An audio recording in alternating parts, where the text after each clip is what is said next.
to participate online. Representatives of government authorities, non-governmental organizations, researchers, scientists, international partners. We can see that this event that we are co-organizing today showcases the importance of recovery of our country and choosing the right path.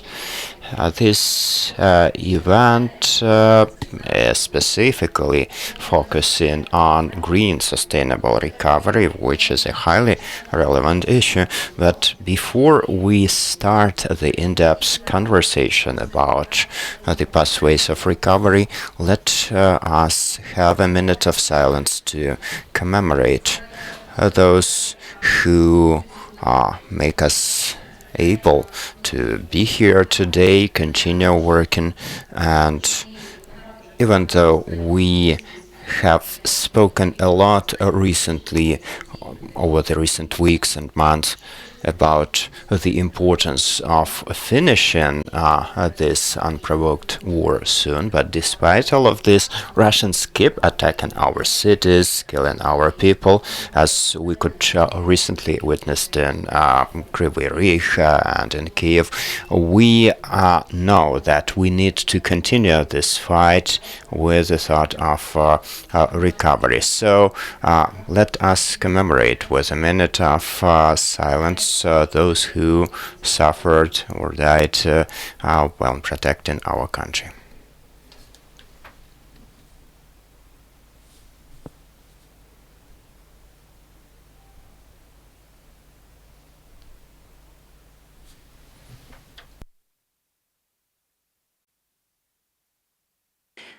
Дуже дякую, колеги.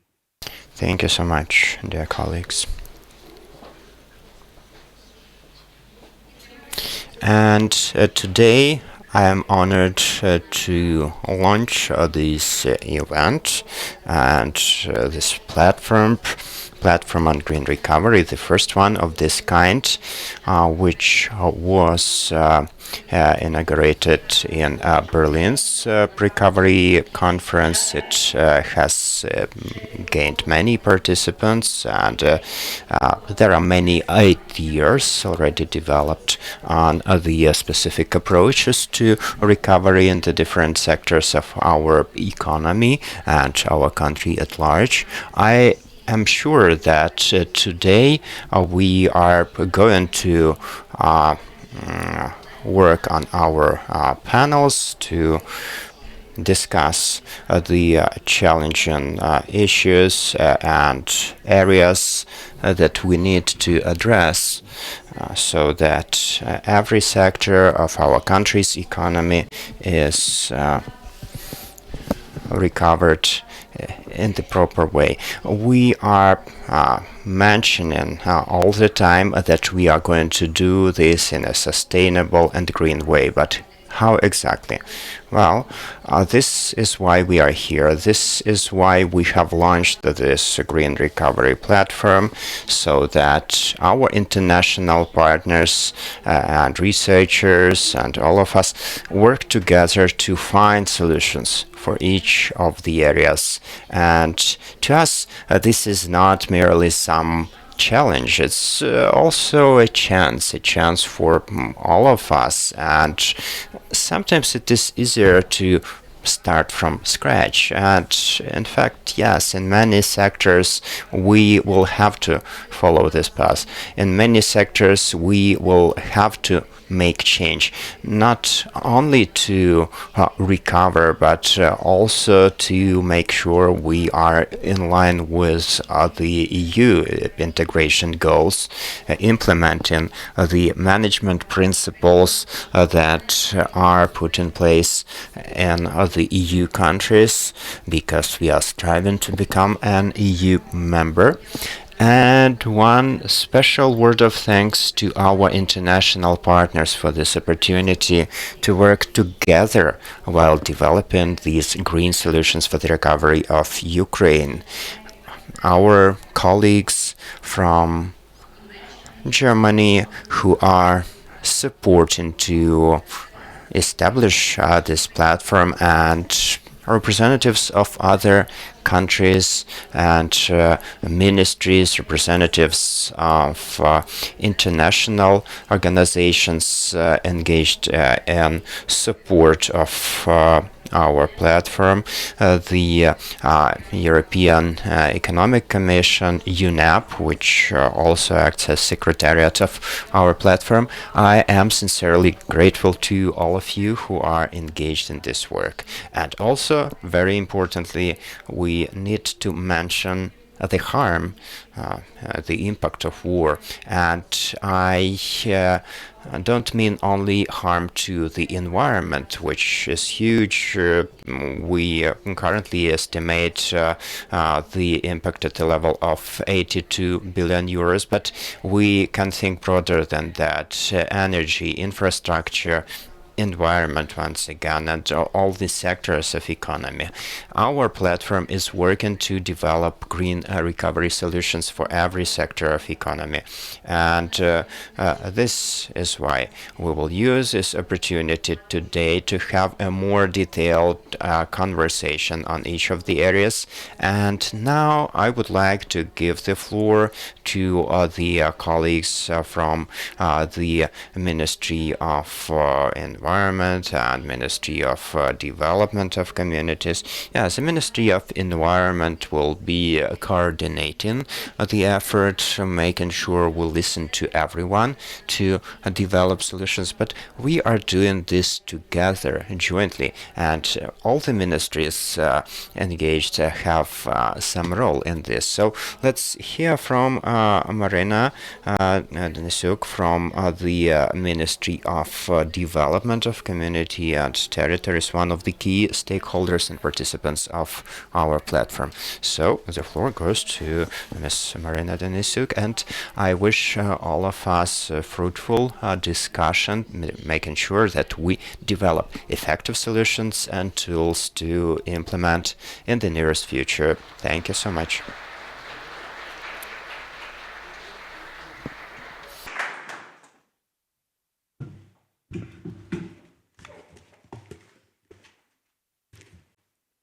Dear colleagues, partners, friends, today Ukraine is fighting not only for the democracy and for independence, but also for the future as a sustainable, environmentally responsible and energy efficient state.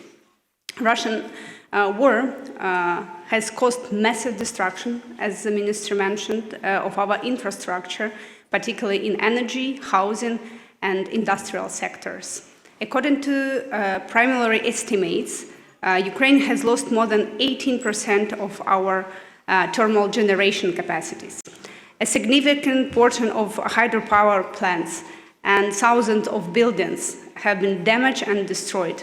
All these damages require the reconstruction or rehabilitation.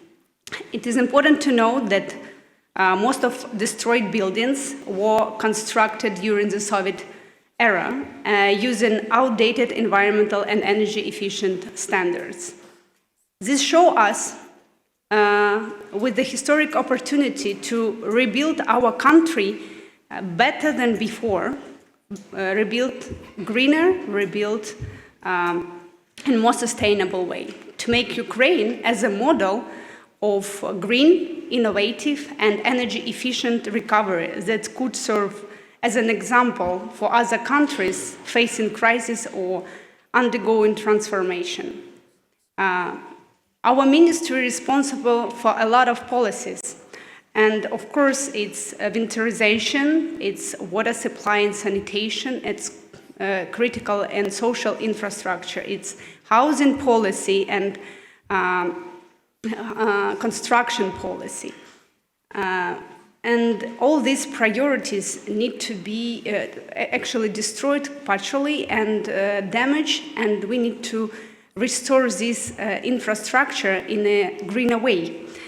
And we are working with all of our partners to find the resources. It's a main challenge today. We will discuss it in our panel, but for us, it's main challenge to find the resources and find the financial model, how to involve more businesses and more private sector to reconstruct and rebuild in a greener way all our capacities. As a ministry, we're responsible for energy efficiency policy. And in this way, I would like to introduce that we just approved the order which established requirements for nearly zero energy buildings. As you know, I mentioned before, we have thousands, millions of damaged houses, and that is why we would like to be in line with the European Union legislation. We developed new legislation to make the opportunity to involve more worldwide businesses to reconstruct in Ukraine, using the same standards as in the world. These new standards align with the modern European norms on energy efficiency and enable us to plan in detail the volume of scope of construction work necessary to achieve high energy performances, as well as accurately forecast of building energy construction during operation.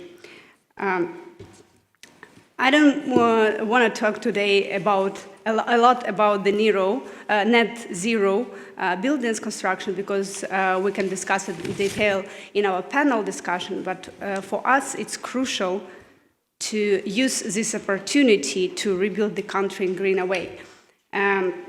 Green transformation is not just about the environment, it's about safety and well-being and new quality of our life. And we would like to suggest all our citizens their solutions, and today we should discuss the actual solutions, what type of project we just call green, what part of the project can be green, and we call it not just a word, but a standard. And for us, it's opportunity for Ukraine and for all of us to make recovery leap into the future. Thank you for your support, for being in Ukraine, for being with us and sharing a common vision of sustainable future. Thank you.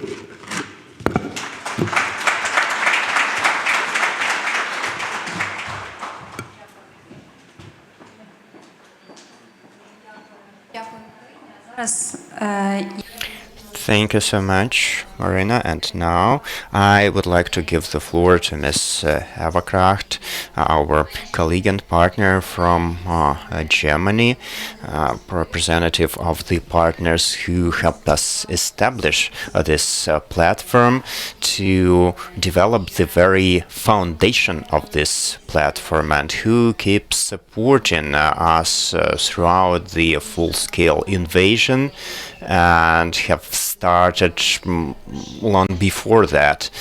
Germany is one of co-chairs of our working group on the peace formula on environment security. So I'm glad to welcome Eva Kracht in Ukraine today. Thank you so much for working with us and supporting us. The floor is yours.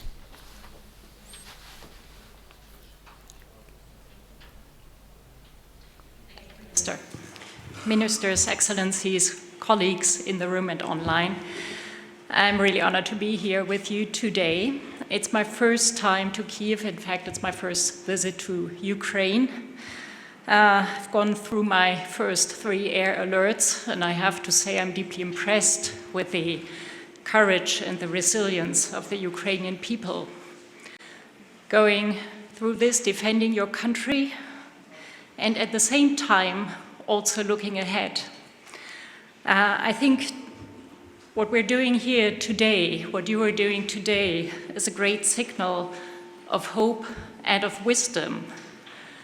Because, like I say, the main focus, of course, is on defending your country against the war of aggression by Russia. But you're already thinking very intensely about the way you want to rebuild, the way you want to reconstruct. And you're looking not only a few months and a year ahead, but into the future, a future that will be sustainable, a future-proof Ukraine that will also work and be sustainable, work within environmental limits over the next decades, and that will also be compliant with EU requirements. So, It's very impressive to have this discussion today. The idea of the Green Recovery Platform, well, the history of the platform links in a rather nice way Berlin and Kiev, because the idea was first discussed between my minister Steffi Lemke with her Ukrainian and EU counterparts here in Kiev in October 2023 during the conference United for Justice, United for Nature.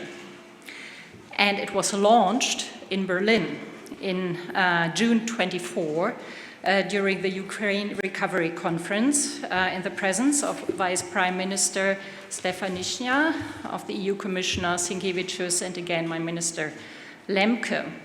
I unfortunately was not there for the launching of the platform, but I have very vivid memories of the day because I had very intense phone connections with the Chancellery, trying to make sure that the Vice Prime Minister wasn't taken too long in the Chancellery so she could join the launching event.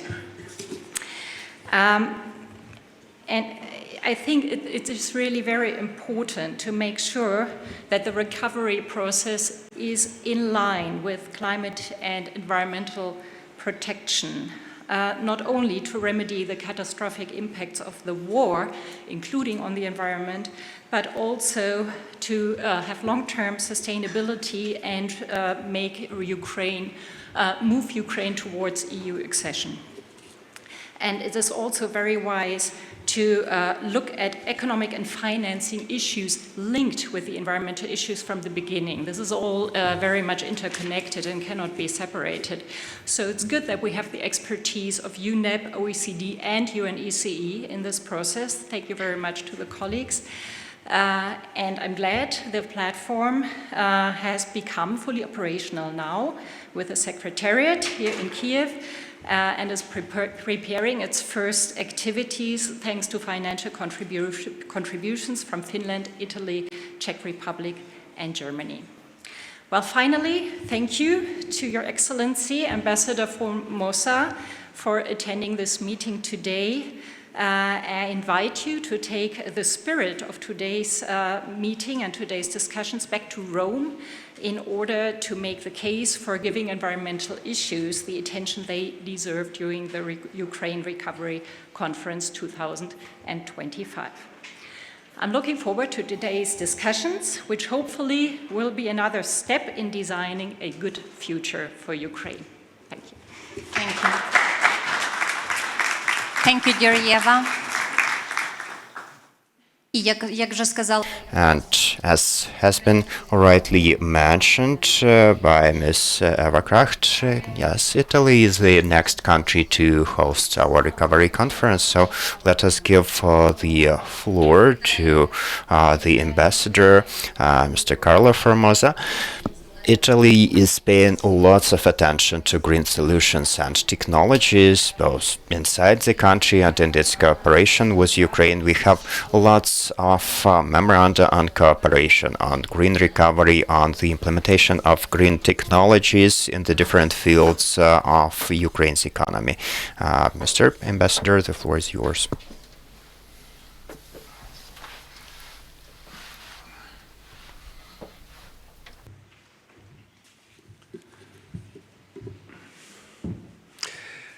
Thank you very much. Thank you, Ms. Minister, and thank you, Eva Kracht, for introducing. This is in continuity. It's true. I don't know if it is was meant, but it's a symbolism behind. I mean, this you speaking before me about the importance of this subject of recovery, of green recovery, which is going to be a huge pillar within the scope of the URC, the Italian URC, which is going to be held in July,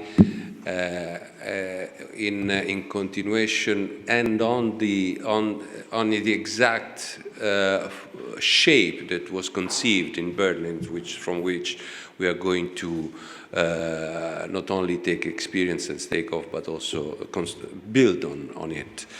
So thank you again. It is a privilege for me to join you today at this important forum, which gather key voices from across Ukraine, Europe, and the international community to reflect on one of the most vital challenges, building a sustainable green future for Ukraine.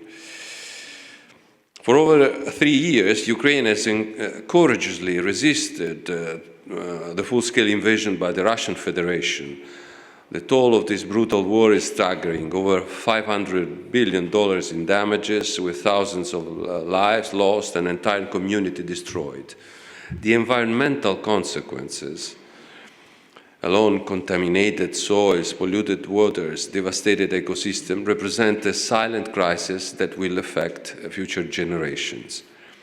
Yet, within this strategy lies a unique opportunity to change, to rebuild not just what was lost, but to reimagine Ukraine's future in greener, more resilient terms.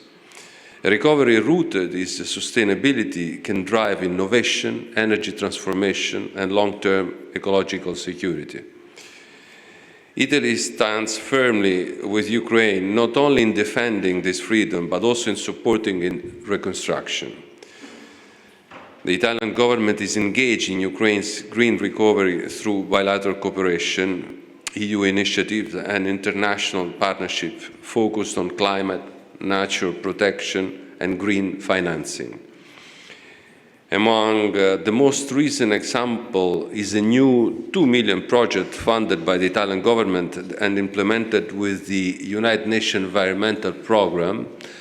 And this initiative responds to the immense damage to Ukraine's heating and power system, which attacks having caused immense damages to its resilience. The project promotes the development of smart, decentralized and integrated energy system at the urban level, more secure, flexible and sustainable than traditional grids. It supports local energy planning, efficient building, microgrids, and district energy, helping reduce cities' vulnerability while boosting green investment. Italy is proud to support this transformative shift, drawing on international best practices tailored to Ukrainian needs. For this reason, green recovery will feature prominently, as we said before, at the Ukraine Recovery Conference, which Italy will host in Rome in July 2025. The URC will include high-level panel and thematic workshop on sustainable reconstruction, aiming to align expertise, funding, and vision in supporting of a climate-smart future for Ukraine. The conference will be a crucial platform for translating ideas into action and for mobilizing international partnership to deliverable, tangible results on the ground.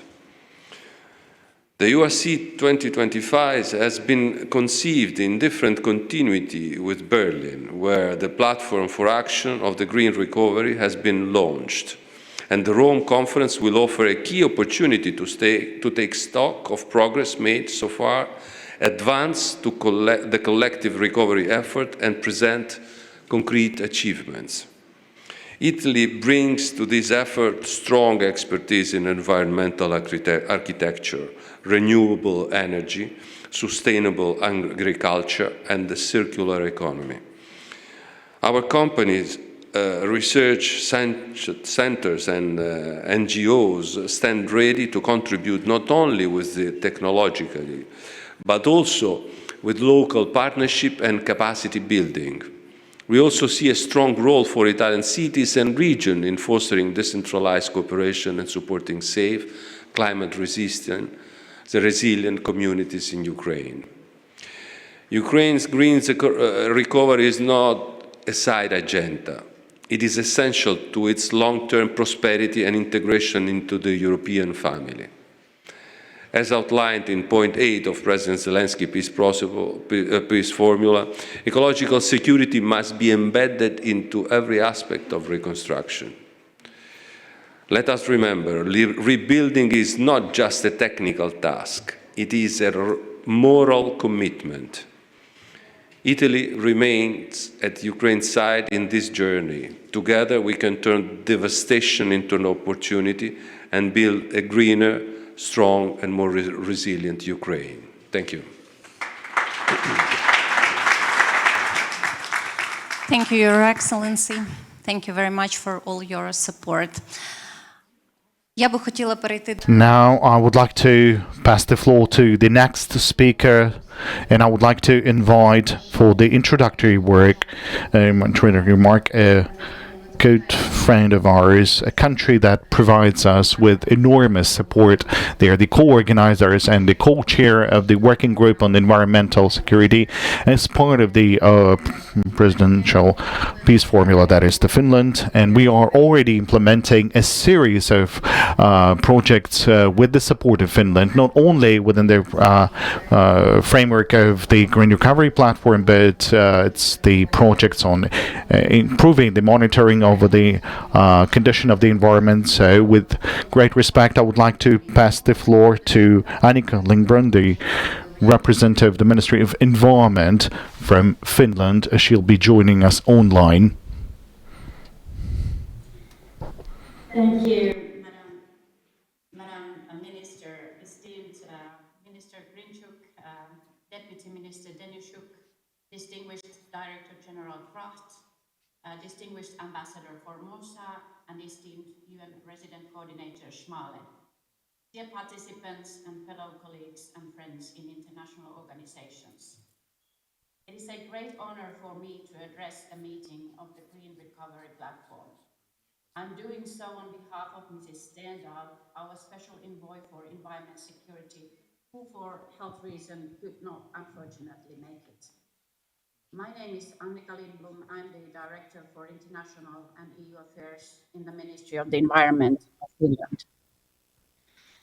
Let me start by stating that Finland strongly condemned Russia's heinous attacks against innocent civilians during the weekend. Russia must stop its illegal war of aggression and be held accountable for its actions. Finland's support to Ukraine is unwavering and substantial. It encompasses both humanitarian and military aid. Since the beginning of the full-scale war, the total value of Finland's support to Ukraine has reached 3.7 billion euros, of which 2.7 billion euros is military support.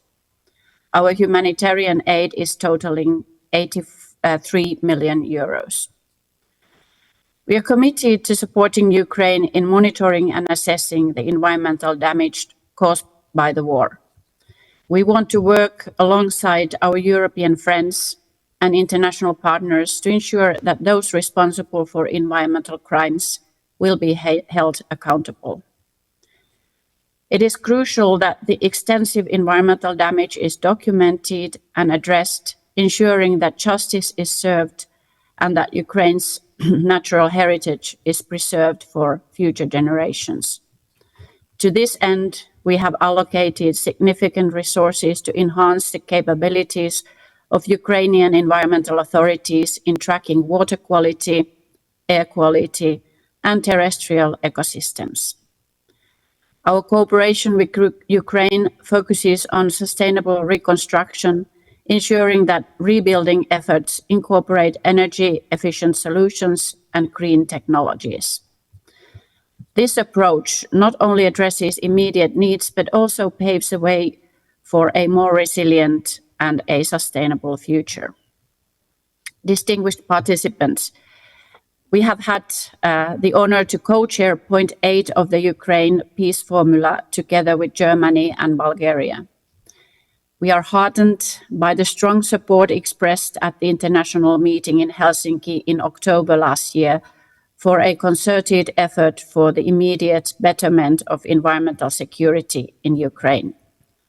As chairperson in office for the OSCE this year, Finland will keep support for Ukraine at the heart of the OSCE's work.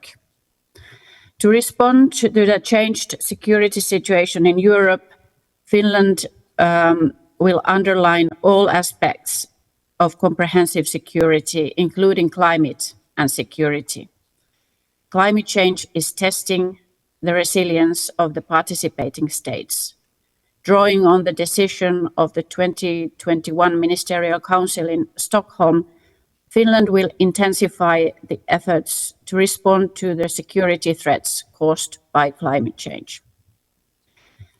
Finland aims to strengthen the resilience of the participating states and respond to their climate security needs in areas where the OSCE's work brings added value. And here I'm looking forward to progressing our collaboration for Ukraine during today's meeting. Thank you very much. Thank you. Thank you, Diranika. Я також хочу запросити до Now I would like to pass the floor to Matthias Schmale, the UN resident coordinator, because a significant portion of the projects, particularly dedicated to the green recovery, to the introduction of green solutions, green technologies into different sectors of economy, are being implemented through the UN projects or UN agency projects. And on many occasions, we have discussed with Mr. Matthias the possibilities for improving the cooperation and how the UN system projects could reinforce our current developments and solutions in order for us to be on our way to the green recovery. So, Mr. Matthias, you have the floor. Thank you very much, distinguished government leaders, ambassadors, distinguished ladies and gentlemen, friends and colleagues. Like others have mentioned, I've been impressed by the incredible determination of Ukraine to drive green recovery in conditions of war. That is truly inspirational. Now, to further seize opportunities, green recovery must be, as we all know, I think, a practical multi-sectoral effort embedded in every aspect of reconstruction. As we've already heard also from the Italian ambassador, green recovery is not just about repairing environmental damage and infrastructure. The war has exposed some of the vulnerabilities of Ukraine's energy infrastructure, food systems, and urban planning. The country now has an opportunity moving forward to think differently and recover in ways that provide citizens with not just decent but green jobs and livelihood opportunities, and to rebuild infrastructure in a manner that does not treat the environment as an enemy. Multi-sectoral green recovery requires connecting the dots between different initiatives. An example of such connection between different strands of green recovery work was in fact shared with me by the Environment Minister a few weeks ago in the form of using regeneration of public parks as opportunities for both creating green decent jobs and recreation spaces for war veterans, an example of connection.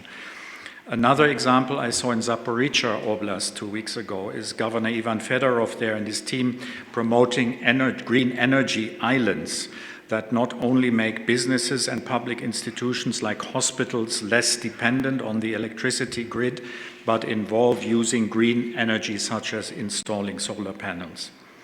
In Kharkiv, I observed efforts to ensure that demining as a precursor for agricultural recovery is done in a way that does not further damage the environment. So a few examples of what connectedness means.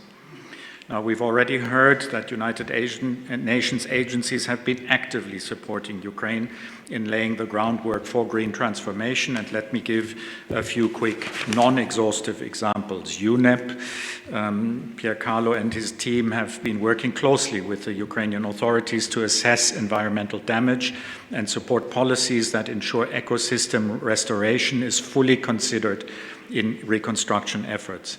UNDP, second example, has been assisting in the cleanup and safe disposal of hazardous waste and debris from war-affected areas, transforming waste into materials that can be used in reconstruction. UN Habitat, third example, has been integrating environmental considerations into urban planning efforts. And then fourthly, FAO, I already mentioned the efforts of linking demining with agricultural recovery. We will, as UN, continue to work closely with government and coordinate all this work and the international partners, not least through the revitalized sector working group process. Now, the Deputy Minister for Development has already mentioned not just the importance of delivering results, but finding resources. And we should pay more attention to that. We in the UN, with government, as one contribution, are attempting to revitalize the Community Recovery Fund as an instrument for ensuring that green investments happen at what is often called the grassroots level, so in the ramadas across the country. Allow me, in moving to a closing, to take this opportunity to also express the UN's appreciation to the government of Germany for its leadership in promoting green recovery, including, as we heard a year ago, at the Berlin conference.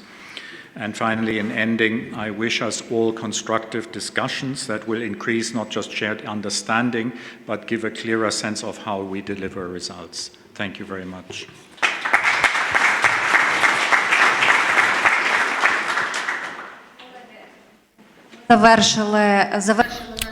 This concludes the introductory portion, and let's get to a more practical part of our work now. Allow me to pass the floor to Pier Carlo to present the work of the platform, and then we will follow the agenda. I thank to all the speakers who provided introductory remarks. We are used to deal with emergency situations in Ukraine, so with the permission of you, I will give shortly the floor to Ambassador Luc Jacobs of Belgium, who would like to make a little announcement from the floor, and then we will move onward with the program. Ambassador, please. Thank you very much, Pier Carlo, Madam Minister. Thank you for moving forward my intervention from the floor, but I stay on the floor nevertheless. But I will have to leave earlier because of an important delegation, Belgian delegation, coming in tomorrow. Now, at the same time, I have been looking very much forward to this conference as a former ambassador for climate and environment. And the green recovery of Ukraine indeed allows us to combine many strategic objectives that we have put ourselves together with Ukraine. This is about energy independence, to make ourselves independent from the aggressor state, Russia. This is about climate and environment objectives, decarbonization, ecosystem preserving, ecosystems transitioning away from fossil fuels. This is about sustainable life, a better quality of life. Decent jobs have been mentioned, better quality of life. So various strategic objectives that come together, and Belgium is very proud to be to be an active stakeholder in this, to be an active partner in this, and we do this through our government agency Enable, that is implementing already since the summer of last year an 150 million euro program, working together with Ukrainian counterparts on Ukraine's recovery. The underlying philosophy and actions taken are all about green recovery in terms of energy efficiency, in terms of better building techniques, better building, let's say, sustainable building materials as well. And so this is like the basic philosophy is building back better indeed, but building back better is building back greener. So Belgium is part of this. Enable will actively participate in the workings of this conference. Thank you for indulging in my little intervention and wishing all of you a very fruitful discussions. Дуже дякую.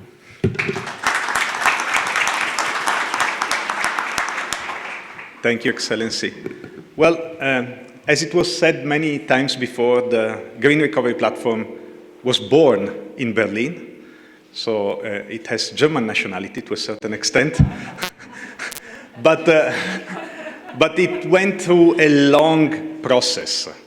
We had many consultations before coming to today. We consulted with government entities, we consulted with the parliament, we consulted with the NGOs, we consulted with the G7 countries. So it was a process which led to today through a participatory approach already since the very beginning. And let me say that with a certain level of pride that we have 780 people registered for today.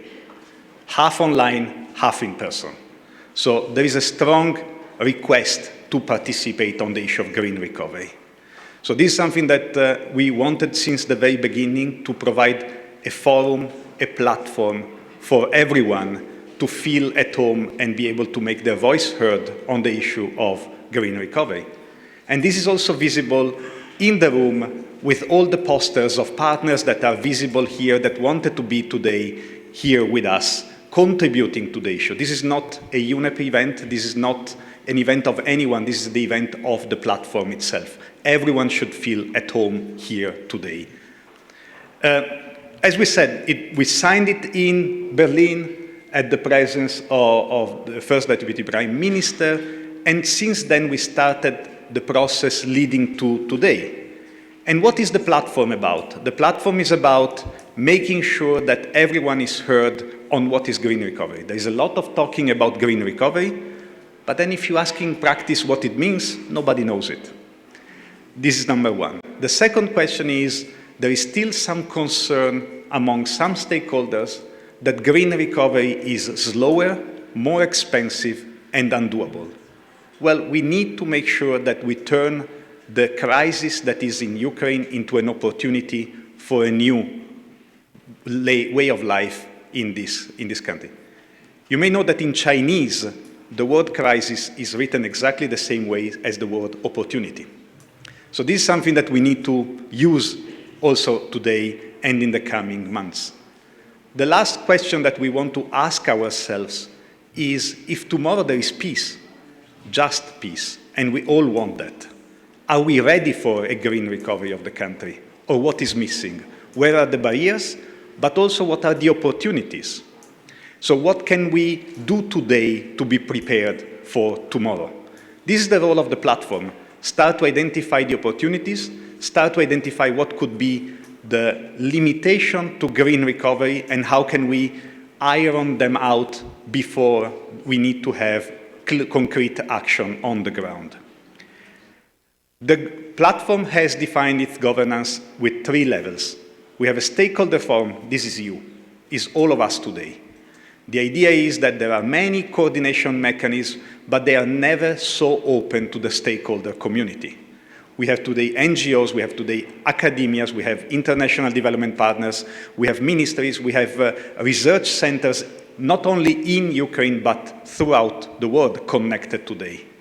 And we want to hear their experience, their voices, their point of view, because it is important. There is a lot of knowledge, there is a lot of capacity that is still untapped in the country, but also outside the country for the better future of Ukraine. Then we have a coordination group that is let's say, the political body, which is composed of the 3 ministries, the Ministry of Environment, the Ministry of Territorial Community, I'm sorry, I will never remember the full name of your ministry, and the Ministry of Infrastructure, and the Ministry of Economy. And then we have the 3 organizations, UNEP, UNEC, and OECD, but also we have the EU as an associate member and a representation of the donor community. The coordination group is really there to define, out of all the ideas that will come today, what we want to prioritize and what we want to finance for concrete intervention. And then there is the support unit that is the secretary that we as UNEP are proudly supporting and providing in Kyiv. There is also a fund. We also have a trust fund for the platform, which was established by a number of donors, including Germany, Finland, and others are contributing through activities such as Italy, Czechia, and Japan. But this is a fund that is there to respond to the needs that will be identified today and in the coming months. So this is the history, and now is today. So today we will have now a plenary panel moderated by Jürgen Keinhorst, one of the masterminds behind the Green Recovery Platform, one of the fathers of the Green Recovery Platform. And we will hear from various stakeholders. We will have the Minister of Environment, the Minister of Infrastructure, or Territorial Community, whatever. The Development and Recovery, yes, thank you. I will learn, I will have a tattoo with it. But we will also have financial institutions such as the World Bank, we will have the Parliament, the Verkhovna Rada connected, we will have NGOs and the private sector present. So we need to hear all the different point of views and different angles for that. But then we will have 4 thematic panels in the afternoon. The idea is to really look at the green side, nature and biodiversity, what is the role of nature and biodiversity in recovery, and how can we mainstream nature and biodiversity into recovery. We have the dark side, the pollution. There is a lot of pollution caused by the war. There is also some legacy pollution, let's not hide it. But there is a lot of pollution that we need to tackle, and is also an economic opportunity to look at. And then we need to, as was said, we need the finances. So we have a green finance, and then we have an environmental architecture. What are the reforms that are needed to better respond to that? And then we have one side event during lunch. You are all invited to attend. There will be one side event on green jobs. There is a good potential of green jobs in the country to reintegrate veterans, but also to reattract Ukrainians that left because of the war. Now, without further delay, with your permission, we will move forward with the agenda. So we have a video message by Margot Wallström, that was one of the co-chairs of the Compact Working Group. And then we will have the panel starting. So I would ask the colleagues from the panel to join the podium, and the people from the technical support to play the video of Margot. Thank you very much. Ďakujem.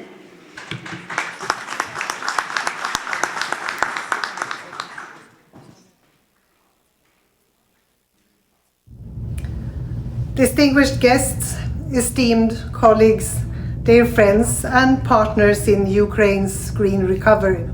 It is indeed a great honor to be able to speak at this inaugural stakeholder forum. This gathering represents a defining moment, one where we as a united coalition of partners, international organizations, financial institutions and civil society come together to set a course for a resilient, sustainable and environmentally responsible future for Ukraine. And I do not need to tell you that Ukraine is at a pivotal crossroads. The ongoing war has not only devastated cities and infrastructure, but has inflicted severe environmental damage.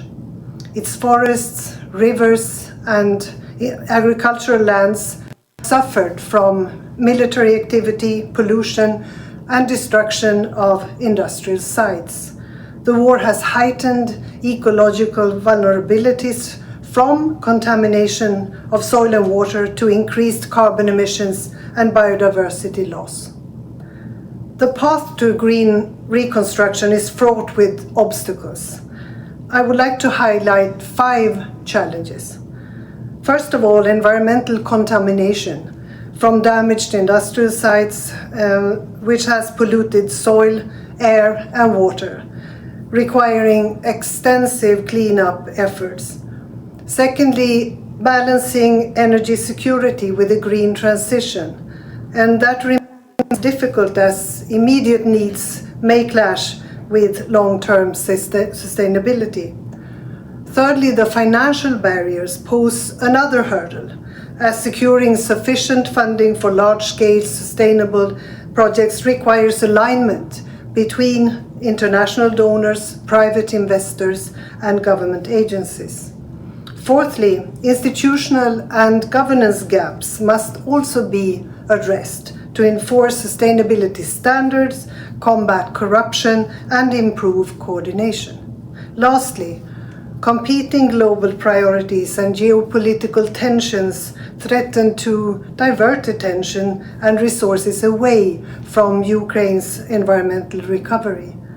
Overcoming these obstacles is crucial to building a resilient and sustainable Ukraine that contributes to regional and global stability. Ukraine has a unique opportunity to transition to a green, net zero economy that benefits both its people and the planet.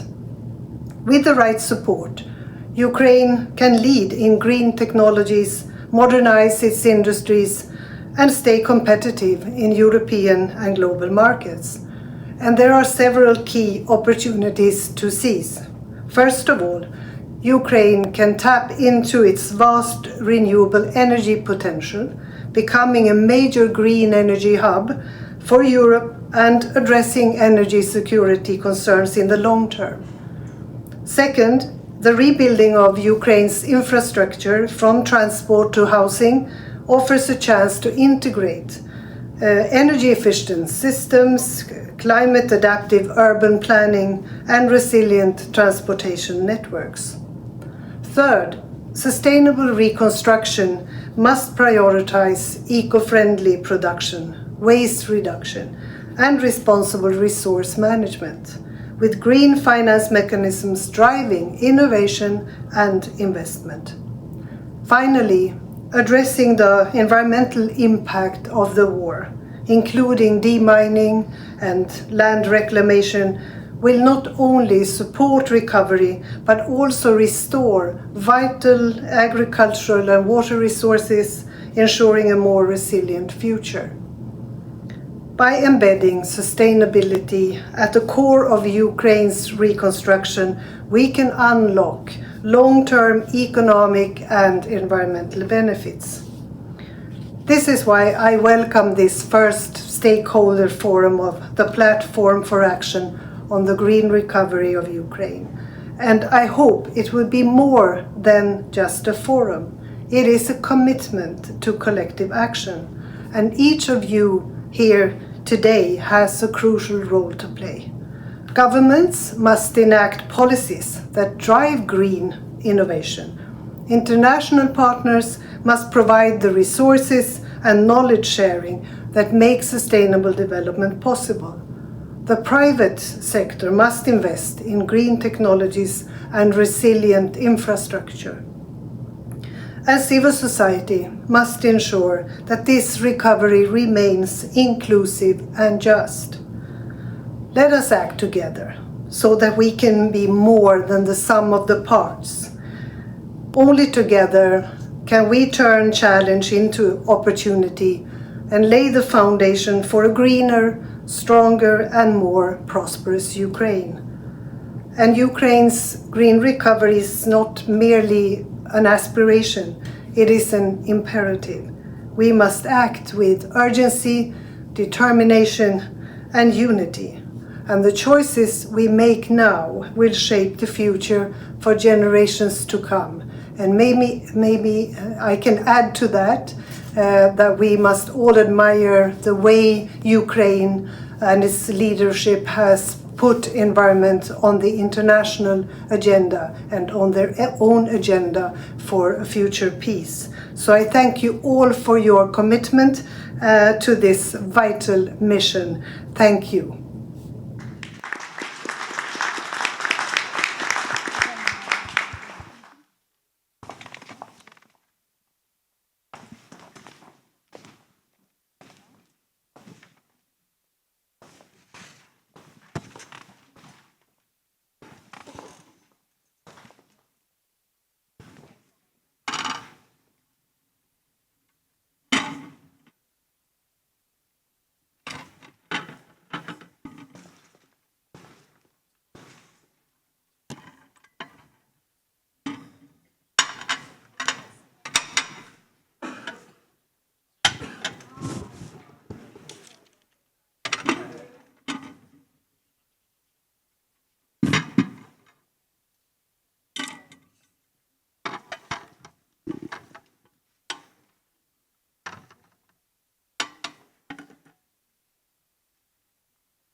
Jürgen.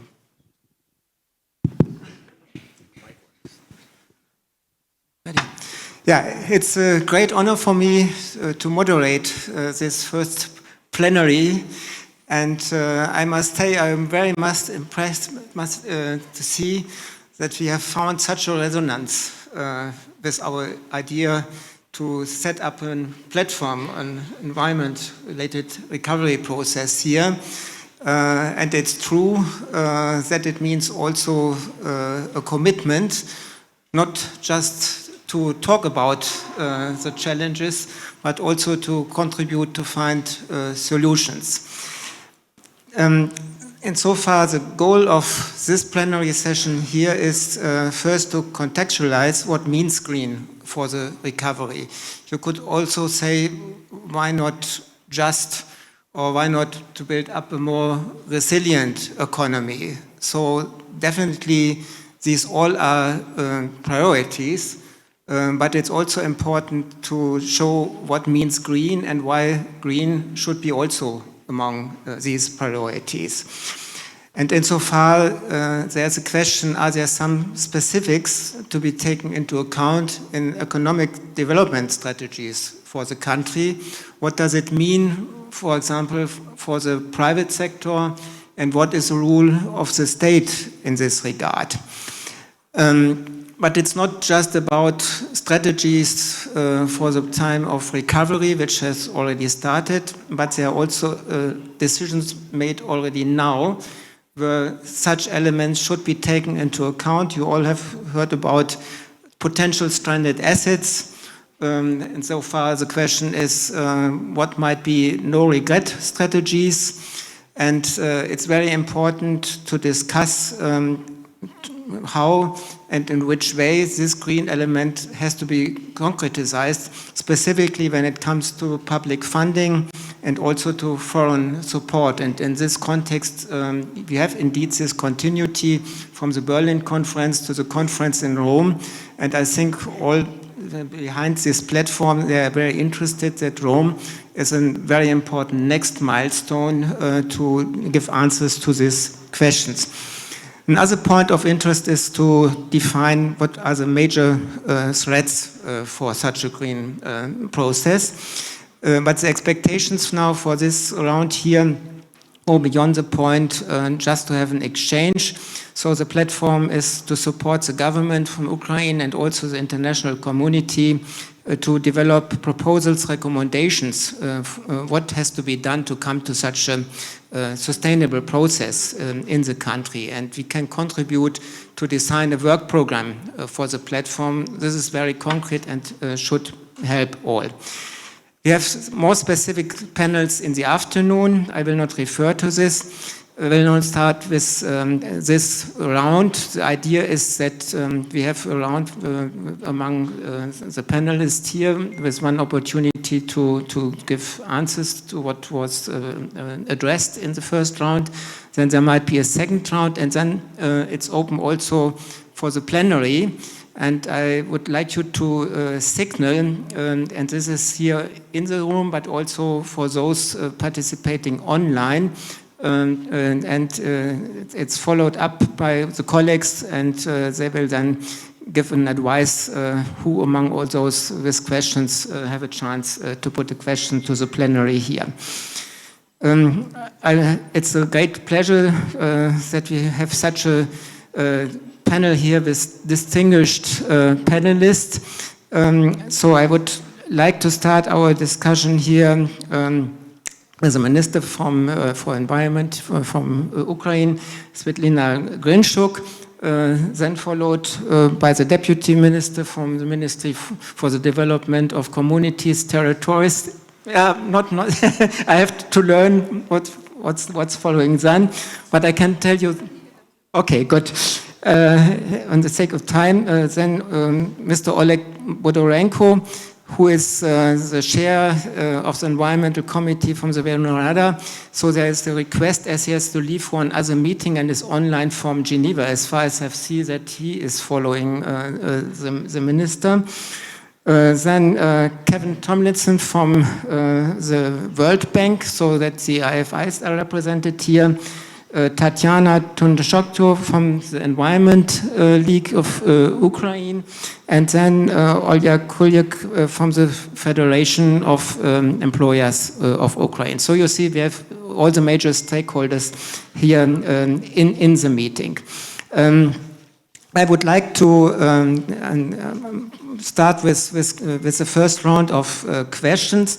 To start with Svetlana.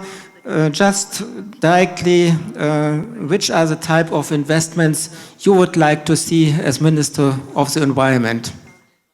Thank you. Thank you, dear Jürgen, and thank you very much for all your support and your personal contribution in the green recovery process, and in establishing of this platform is very important for us, and thank you for this friendship and leadership during this period. Якщо говорити про If we speak about investment that Ukrainian recovery demands and the recovery of Ukrainian economy demands, answering your question, Mr. Jorgen, as the Minister of Environment, like, I cannot see the better investment of the recovery of the Ukrainian economy. Nothing can be better than green investment. And I do hope that this process of the engagement of investment into the process of recovery of Ukraine will be exactly like we've outlined. And we discussed it many times with all our international partners. And I think that Kevin, when he has the word, he will also confirm that. And the speakers also said that Ukrainian recovery and the engagement of the investment for recovery has to follow the green approach, sustainable approach, and each recovery project has to contain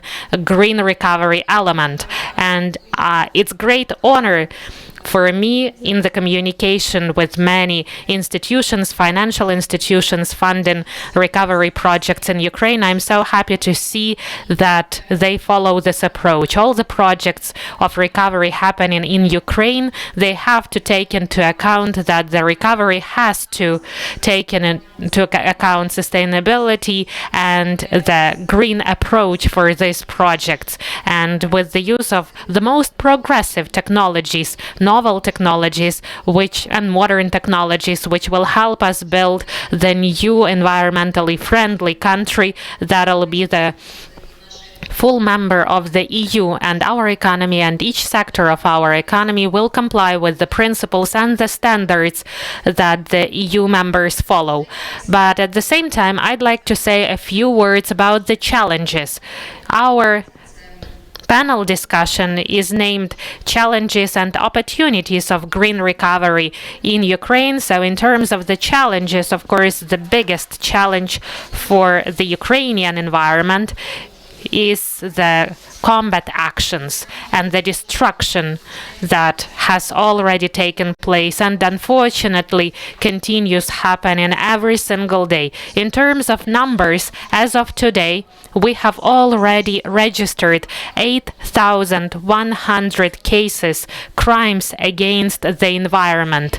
What are these crimes? More than 10 national parks, 8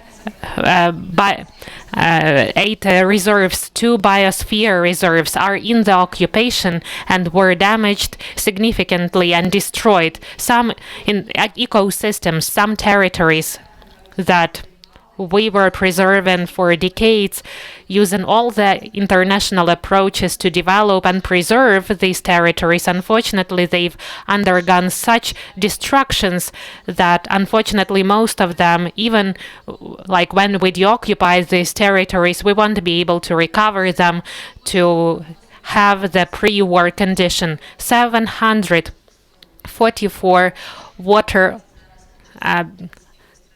construction elements were destroyed, water bodies were destroyed, and all these water bodies which are destroyed, and they are so necessary for the lives of Ukrainians, for our economy. Of course, it goes without saying that it's important to recover, and if we speak about the same investment to recover the water supply infrastructure, we need about 8 billion euros. And of course, it's a lot of money. It's a lot of investment that we need to simply try to recover the natural resources and the environment that is under enormous impact of the combat actions. And of course, we're not even speaking here about the mining, and the process of demining will also impact our natural resources. First of all, the soils.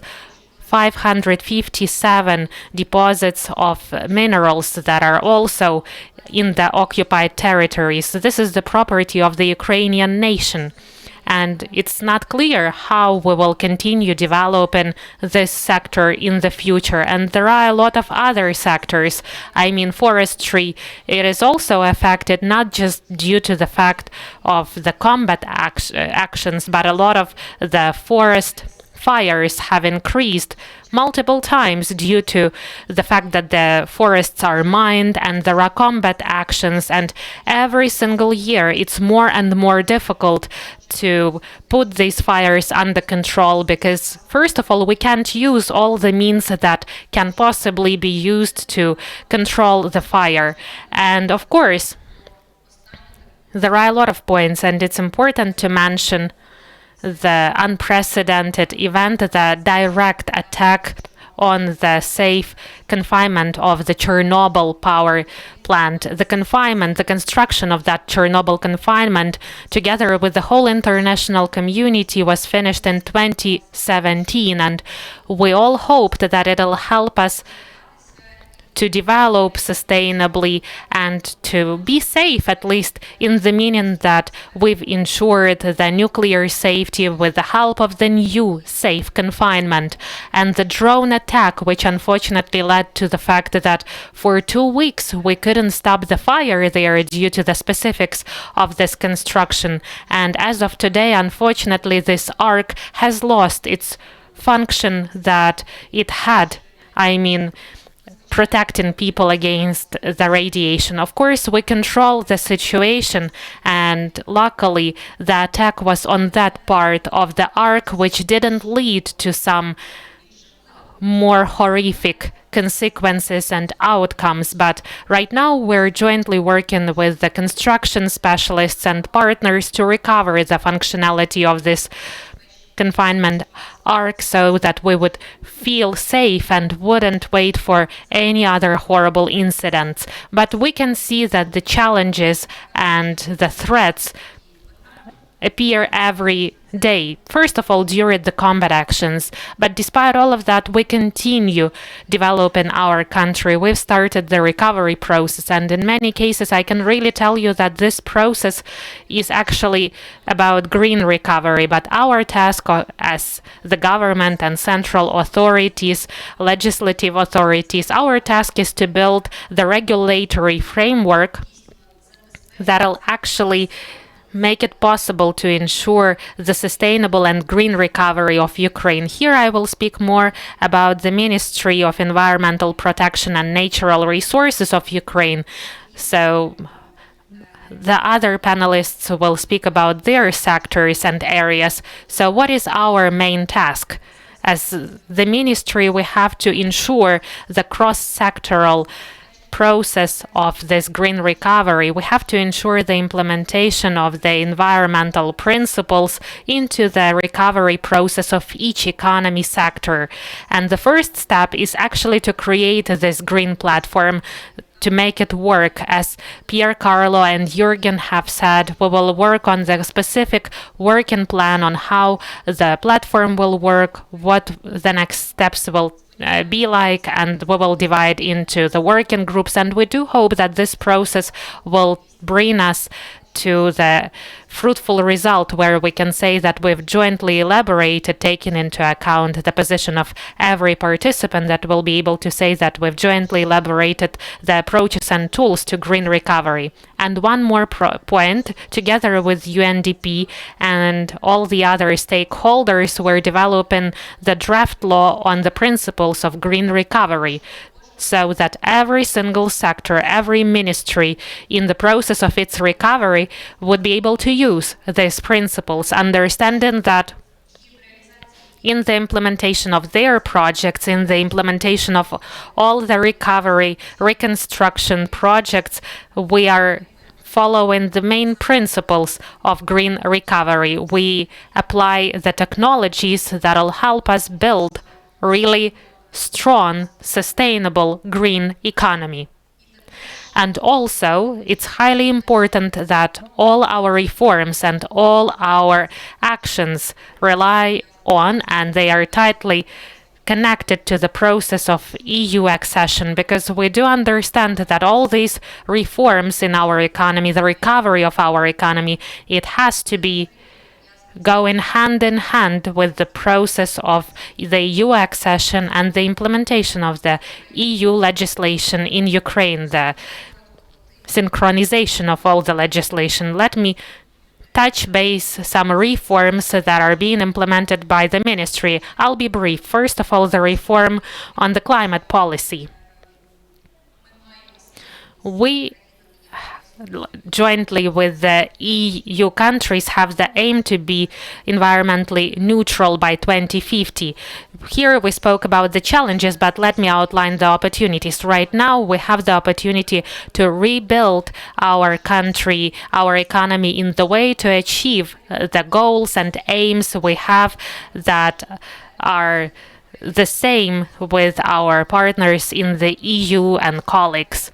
And we continue working on the legislation related to the approaches of the implementation of the system of the emissions trade. Of course, this is the challenge for the businesses, but at the same time, it's great opportunity for the private sector to use the same approaches as in the EU so that we would overcome the additional challenges like CBAM and other tools related to the CO2 emission regulation. And here colleagues listed our reforms, but I would like to outline one of the key reforms, that is the preparation of the biodiversity strategy, the development and protection of the biodiversity. In green recovery, all of us have to aim at preservation of the biodiversity and the protection of it. And I do hope that the project of the strategy that's worked on, that's been discussed, and where we take into account all the comments here, I mean all the government when I say we, so we'll be able to use in the process of green recovery this, this as beacon for this process. Of course, this is the reform of the environmental monitoring, and I've already mentioned it today that here we get the active support from our international partners, namely Finland. We cooperate with Italy and other countries which technically support us in the implementation of this reform, since during the war, during the ongoing damages and contamination that we get as a result of the combat military actions, the issue of environment is one of the priorities. Of course, the next reform is countering industrial contamination. We've worked on the legislation, and here we actively cooperate with our private sector that'll actively implement all the elaborations. Also, it's about the preservation of all the reserves, environmental, biological reserves. So Mr. Schmale, in his introduction and welcoming speech, and we spoke with him about it many times, that our most valuable territories, most valuable soil, natural reserves, natural parks, they may become, well, not the natural reserves, but the natural parks. They may become the place of the recovery and rehabilitation of the Ukrainian people, especially those who were affected by the military actions, and they may become as a benchmark of inclusion, and they may become not as a benchmark, but as a place where every Ukrainian person can recover. We're actively working on that, and we're working to make it better. And the next reform, that is one of the most painful reforms for me, that is the improvement of the management of water bodies, because unfortunately our water bodies, when water resources, they are immensely impacted, and they have this burden due to the economic activity which was happening even before the war, and on top of that right now the military actions impact these water resources, and the fact that we managed to continue the reform of water resources and develop the plans of the river basin management, all 9 of them have been approved. The next big challenge that we face is the implementation of these plans to save and secure our water resources. And of course, we spoke about it many times with the experts that all the reforms and all the processes of green recovery, it won't be as effective if we do not reform the system of environmental control, the control of the environment. And right now we're actively working on that. We are planning to transform the state environmental inspection. We are planning to create the new organization, institution with new approaches, European practices. So to do that, we've elaborated the strategy, and I do hope that very soon we will approve it on the governmental level, and we will jointly with our colleagues continue working on the legislation of the environmental control. And I think that Mr. Oleg will support us in that.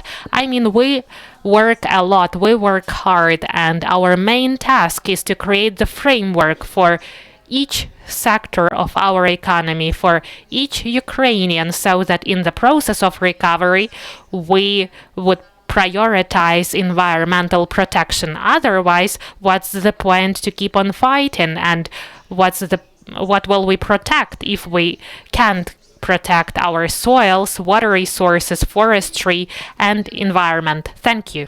Thank you.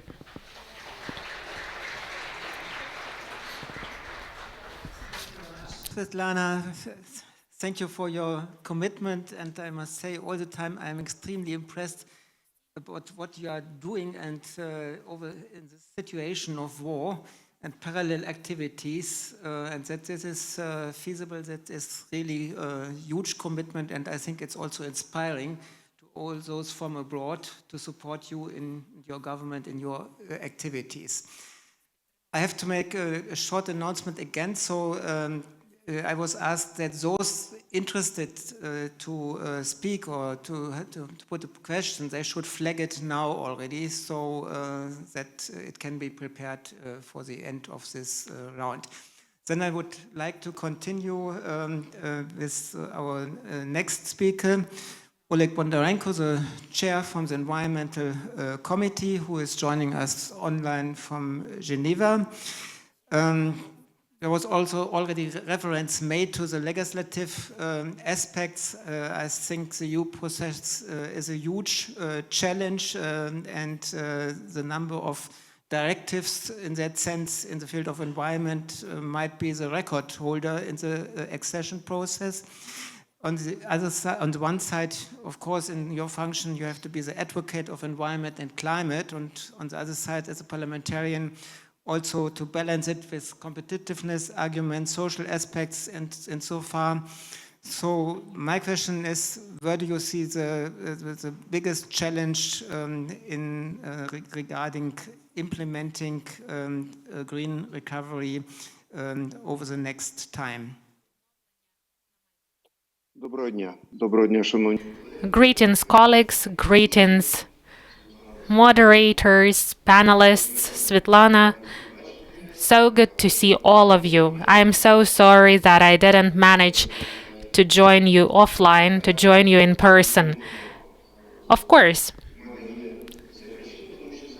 I have important reasons, because right now I am in Geneva at the coordination workshop of the donors of our country related to humanitarian response. And Svetlana has touched base this topic a bit. 138.5 square kilometers, that is 25% of our country, is contaminated with mines and explosives, and we will have a lot of work ahead of us. Why did I mention this workshop of the donors of our country, where we have the representatives of different high-level EU institutions and high-level institutions of different countries like the USA, the UK, and a lot of other European countries, institutions, and Japan institutions. So the representatives of all the donors in this workshop, they keep on asking just one question: will our humanitarian demining be transparent, predictable, controlled, and the one that'll give us necessary results? I mean the results that all of us aspire for, that donors aspire for, and that everyone invests into. And that's exactly what we will have during the green recovery. Of course, from the very beginning of the war, from the very beginning of the full-scale invasion, I would like to highlight that the war started back in 2014, and starting from 2014, our country suffers and our environment suffers due to the aggression. And of course, all of that manifested enormously during the mass bombardment, destruction of the infrastructure, destruction of the energy facilities, and the destruction of forests, contamination of rivers, destruction of big environmental systems, parks, and so on. We lost a lot of different elements during the war, unfortunately, and unfortunately we can see that such contamination, such destruction continues. Almost every year, every month, we can see enormous challenges related to the destruction of Kakhovka power dam, or when the drone hits the new safe confinement in Chernobyl power plant and causes the challenges for the radiation safety of our country, or be that uncontrolled penetration of contaminants into the rivers. And all of that is the challenges. All of that leads to the need to have one unified strategy on the recovery and green recovery in the future. Of course, throughout all the time of the full-scale invasion, and even earlier, we worked on the legislation, approved different laws, and that law that was about the contamination, like this is that was mentioned by Svetlana, that is our joint contribution, because this law sets for many years in the future the foundations for the recovery of our country, so that it would be done safely, following the green approach and using the best modern technologies and methods. That is something that we're waiting for, not only in terms of our area of environmental protection and the use of the natural resources, but I mean that it's relevant to all the ministries, businesses, and this is something that helps us unite. Of course, we have a lot of other legislative challenges, and let me highlight that for sure we have to recover to maximum the strategic environmental assessment, and we have to recover right now the full environmental control of from the side of the state, and we have to reform this system via the legislative initiatives. So we have to take a lot of joint actions that have to be joined. And your question and my answer. So what is the biggest challenge? The biggest challenge is to be united. The biggest challenge is to implement cross-sectoral policy, the policy of green recovery, without which, of course, we cannot have any investment into Ukraine. Without this policy, exactly, we cannot have the support of other countries of the European Union, other world donors, and again, it has to be comprehensive for all of our ministries, all of the central authorities, for the businesses, for the wider audience. Undoubtedly, it has to be discussed by the people, it has to be supported by the people, and this event, where I am now today, unfortunately remotely, online, is a confirmation recognition of the importance of this policy. So the biggest challenge is being united and understanding how this policy of green recovery has to be throughput and cross-sectoral for all of the societies and for all of the organizations. The Parliament, Verkhovna Rada, is ready to go on with this policy. We are ready to get our own developments and getting them from the Cabinet of Ministers of Ukraine, working with legislative initiatives. We are moving on in spite of a certain resistance. We still are ready to unite, and we are ready to achieve important outcomes. Undoubtedly, the life, the economy of the existence of our country cannot take place without green recovery, without the principles which we have to develop and implement. Thank you, everyone, and again I apologize that I cannot be with you personally, but still I hope that this event will take place in a constructive manner with fruitful outcomes, taking into account all of the components in the involvement of the European legislation, and of course the consequence of this event will be getting to our committee in the Parliament. We'll have new legislative initiatives which we'll work upon. Thank you. Much, Oleg, also for the support of you personally and the committee to all this process. And I think it's worth mentioning that the platform should also support the committee and the Verkhovna Rada in the work on reforms. So we see that's a close cooperation here among executive and the legislative side. So everyone is well prepared for this. I then would like to continue our discussion with Marina Dinik, the Deputy Minister. And your ministry is in a key position when it comes to investments, especially large infrastructure investments. My question is, what would be necessary to have more green projects? Or the other way around, what is necessary to avoid or to at least to minimize the risk to have stranded assets in such a challenging process where so many tasks are to be delivered at the same time?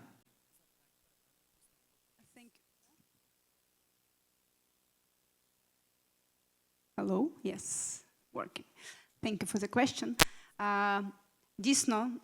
Yes, really, we have discussed a lot, but our ministry is responsible for the practical part of the implementation of all of those initiatives. In fact, we have a lot to say about, and lots of things have been achieved already. We are now living under the conditions when we cannot postpone anything for tomorrow.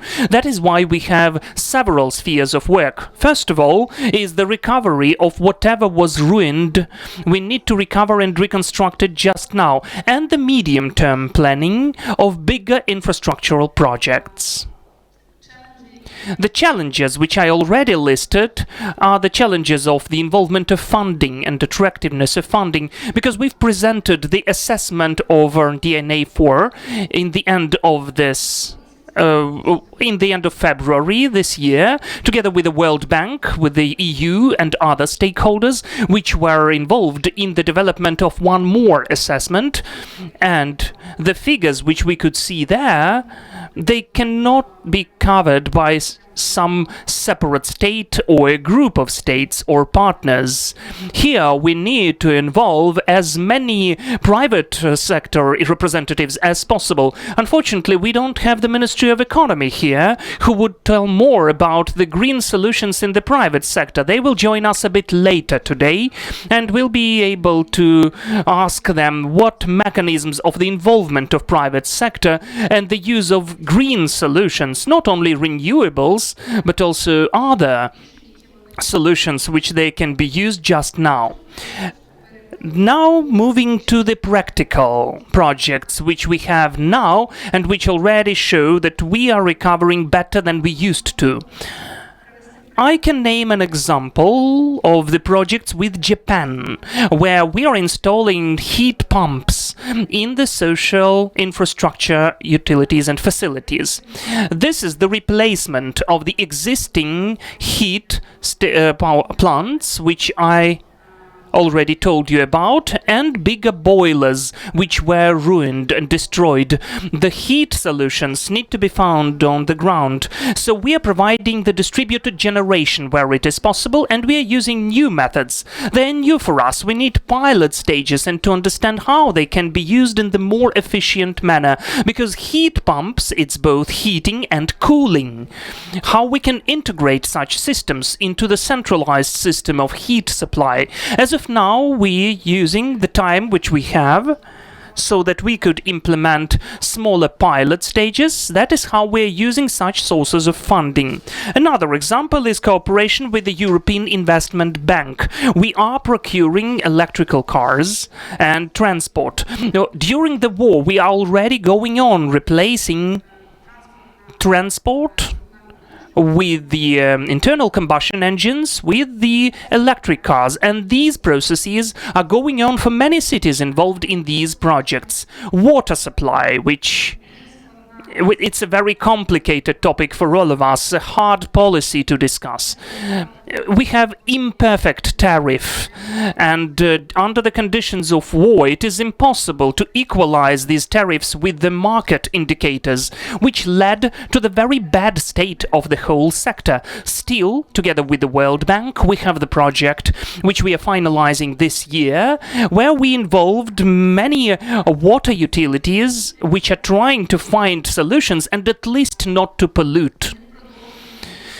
We are going on with such cooperation, and this year we launched the project together with the European Investment Bank, developing on what we had with the World Bank. We go on attracting investments into the reconstruction of water utilities without pollution. On the other hand, we are already implementing modular cleansing stations, and together with the Ministry of Environmental Protection, we are searching for solutions of quickly prevention of pollution here and now.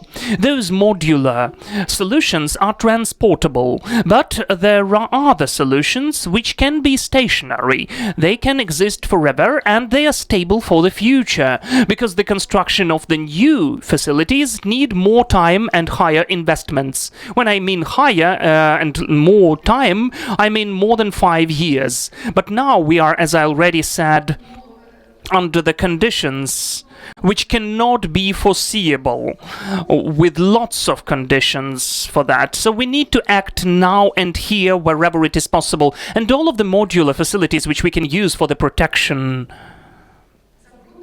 from the pollution is done now. Now about the bigger infrastructure projects, like the construction of roads and bridges, new checkpoints. Here, the main factor is first and foremost the materials which we are using, and secondly the speed of implementation. Here I would say that together with the ministry we need to search for solutions which would allow to make this infrastructure more sustainable for the further use. So we need to search for solutions and materials which would allow to use the newly created infrastructure for longer periods of time. For instance, Ukrainian railways.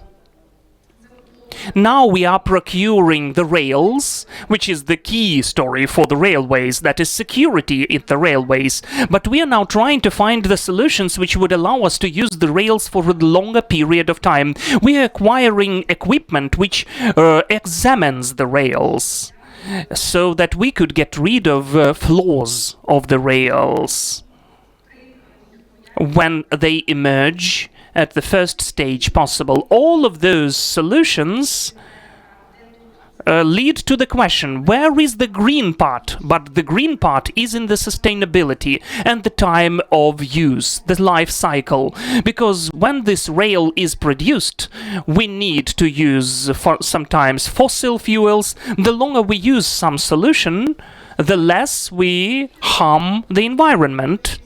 in other corners of the world.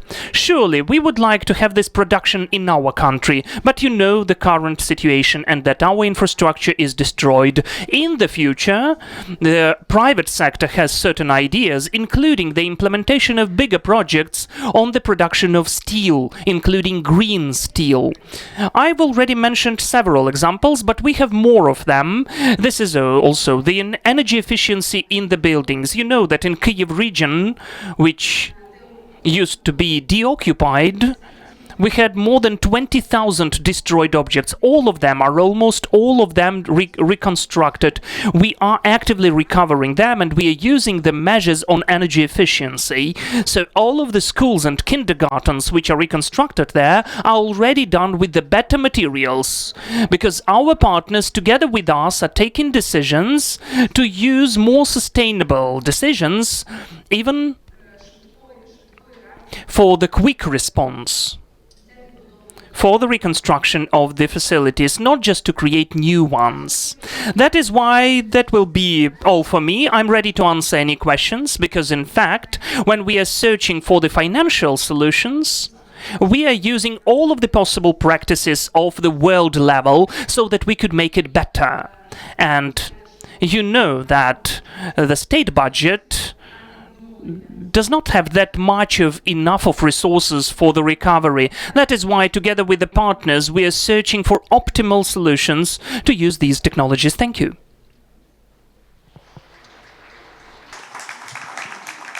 Thank you very much, Marinia.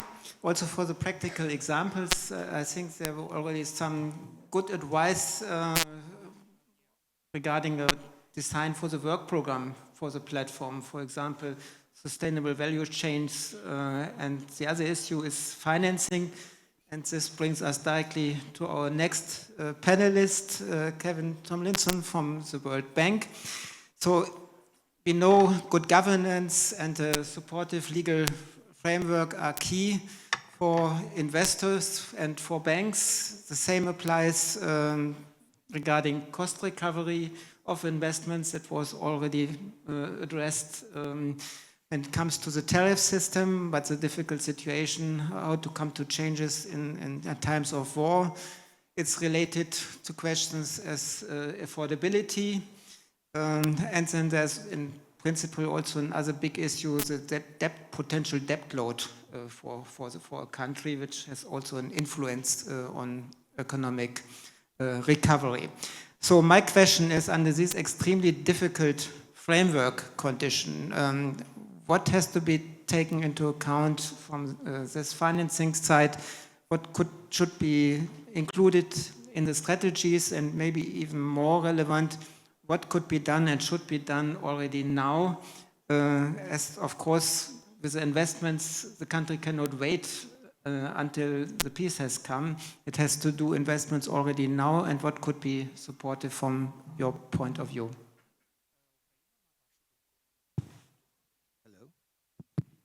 Okay, great, this is working. Great question, great setup. You immediately turned to me when you talked about financing. I get that a lot.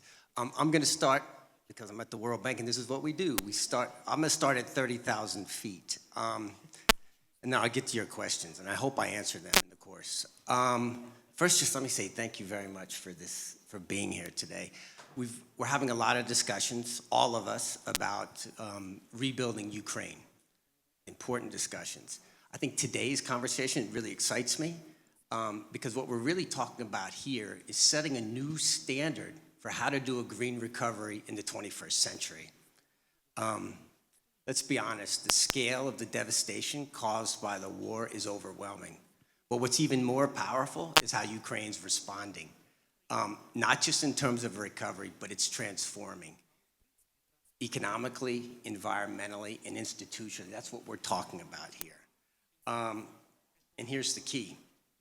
You're not doing it reactively, you're doing it strategically. I think one of the clearest examples of this strategy of doing it strategically is the DREAM platform. It's not just a tool, it's a kind of green architecture or infrastructure. It's a digital backbone that links data, decision-making, and delivery, promotes transparency, prioritization, and accountability. And these are exactly the type of governance infrastructure that a green recovery is going to demand. And this matters because the green recovery isn't just about projects and rebuilding through projects. It's really about principles. So we're talking about all of these things. We can't think at a project by project level. So I'm going to talk about 3 principles. The first is that the green finance must be guided by integrity and impact. It's not enough to mobilize climate finance. We need to ensure that the resources are aligned, targeted, and monitored. That's where platforms like green and environmental and social management systems come in. So it's all of this money that needs to be spent, and all of the projects that are going on, it needs to be spent well. So that's what these systems do. They not only make sure the investments are being spent, but they make sure they're being spent right. The second is that governance needs to be the engine of a green recovery. Green recovery must be locally owned, nationally led, and internationally supported. I think Ukraine is showing what that looks like. This is a Mayor Giuliani moment, and I'm sorry about that. I'm not taking the call like Mayor Giuliani did, though.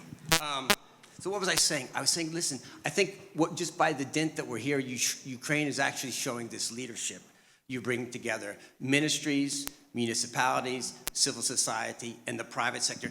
And you're creating, I don't know who was just saying it, but we need to create that shared vision because we need all of the resources that come together, they need to be used smartly. So I think the governance that you're trying to build here and creating that shared and unified vision is really important. I think also a boost to this is the EU integration. I think that's accelerating things. And one area, in addition to the financing, where I think the IFIs can come in, is with the capacity building and in any type of coordination support this is going to require.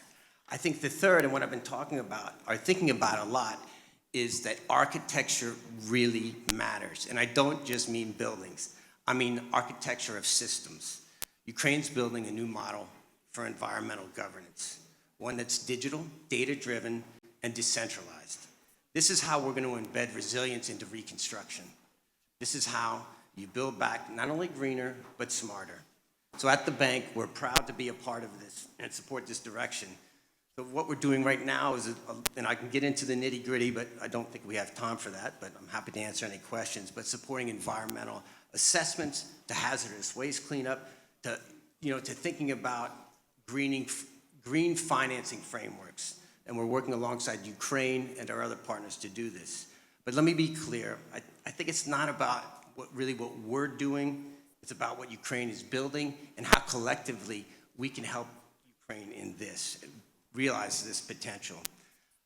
There's a lot of discussion, and I know its goal is the EU accession. I think in many ways, EU accession runs straight through the green recovery. Because it's not just about the regulatory alignments that we're talking about, but it's because I think this is what matters for Europe's future. And I think Ukraine, it can help prove that it's not only ready for the future, but I think it can help shape it. As I started off, I think what we're talking about here today is really setting a new standard for what a green recovery can look like. I'll leave it at that, and I'm also happy to follow up on any questions.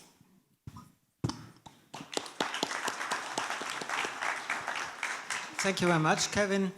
So it's obvious that cooperation with IFIs is also key for the platform. So that was, frankly speaking, one of the key elements from the beginning to take this on board. As at the end, without the respective framework and the investments and the banking sector, it's difficult to have the progress on the ground. Then I would like to continue to Tatiana Tunoshka, representing here in the panel the NGOs. So NGOs in general, they can contribute to increased public awareness regarding environment and climate. So this way they can influence the priority setting in the parliament, in the government, My question is, do you think that the NGOs here in Ukraine are heard and that they have such an influence, and what could be improved from your perspective?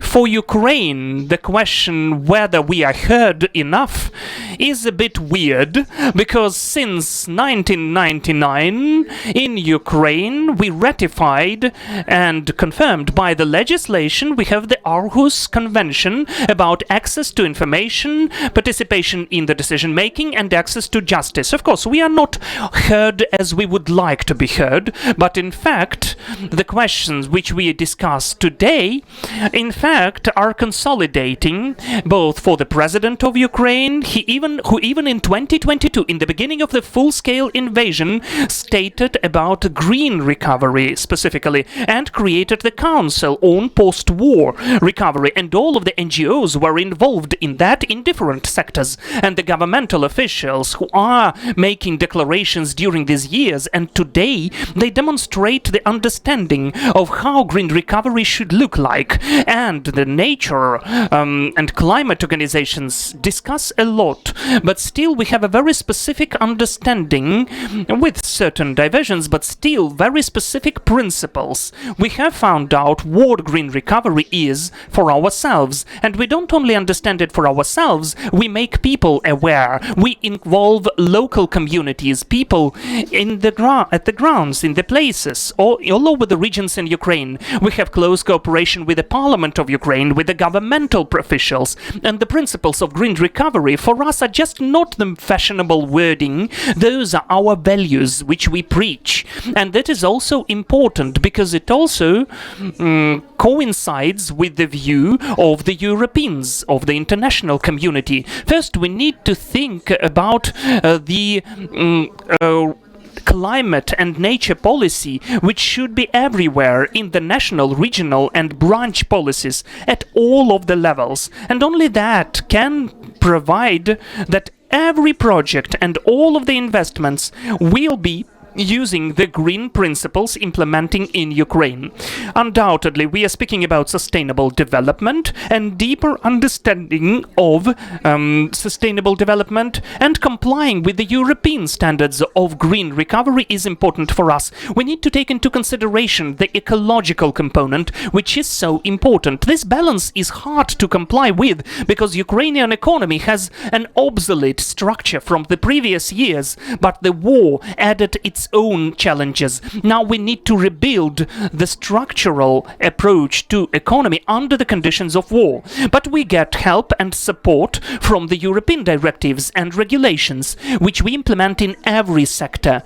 For us, it's important to preserve natural ecosystems, and we need to use the nature in the balanced way. Recovery shouldn't destroy our environment and take all of the resources. Yes, this is the high and sacred objective, to recover better Ukraine, better than it used to be. But we do not have to involve all of the resources so that the future generations wouldn't have access to them. That is why primary resources have to be preserved, secondary use of the resources, new technologies, so that we could save water, save the soils and the minerals. And in spite of the interest of Ukraine and other countries in our minerals and nature resources, we still need to take care about reservation and balanced use of these resources. We need to speak about the nature-driven solutions. Today, our colleagues from the Ministry of Environmental Protection and the Ministry of Territory Developments listed dozens of examples. We have hundreds of those examples,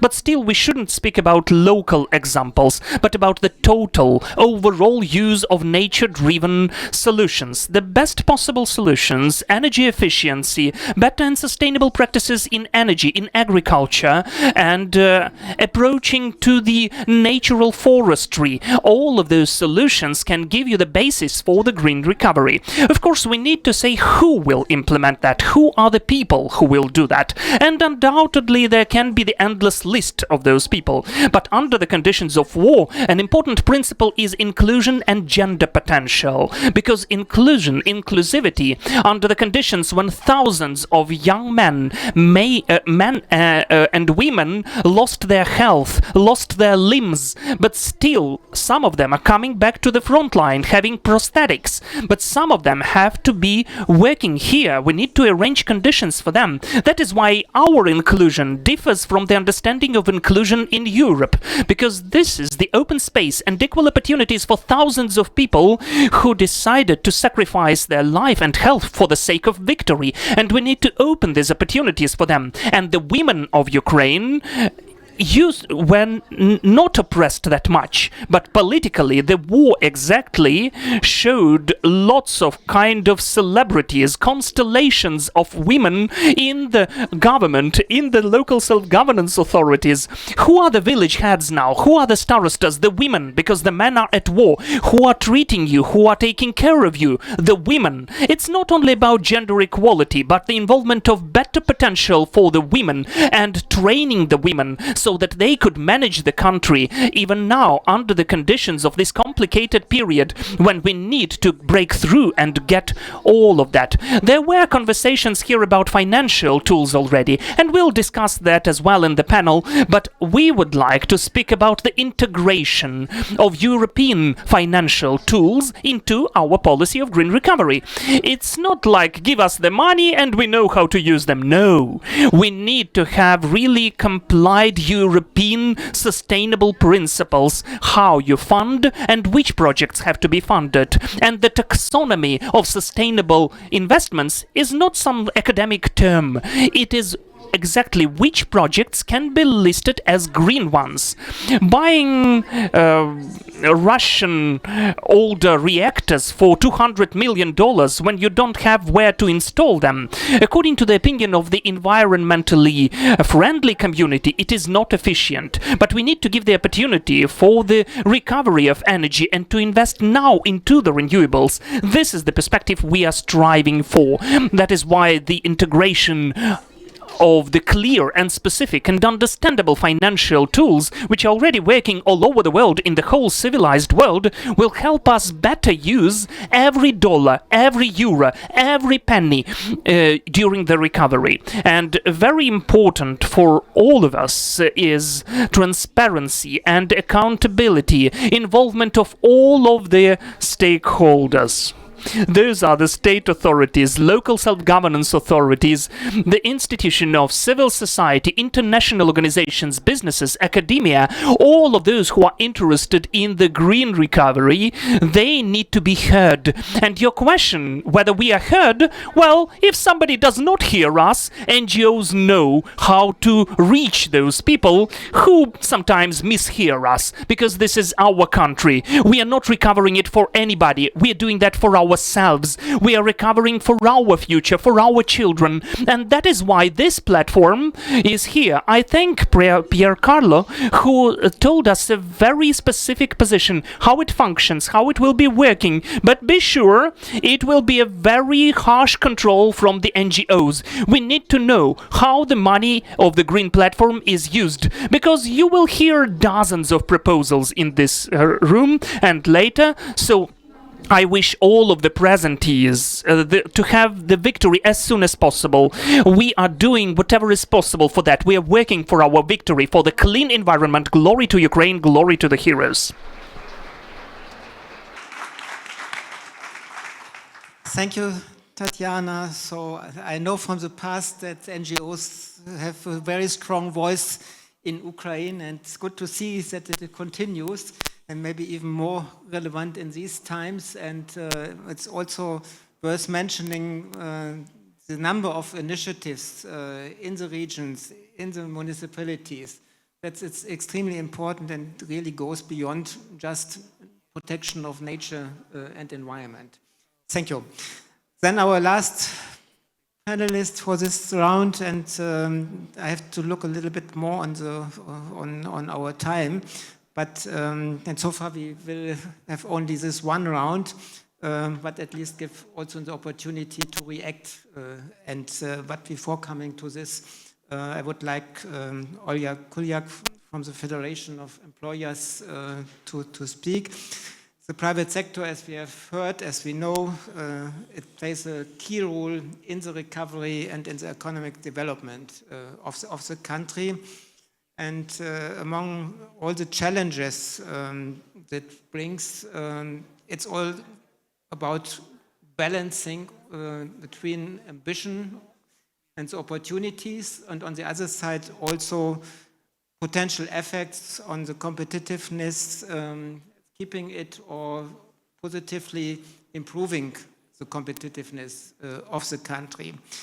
So my question is, what are your expectations and what are your requests regarding shaping the recovery process and the EU accession process?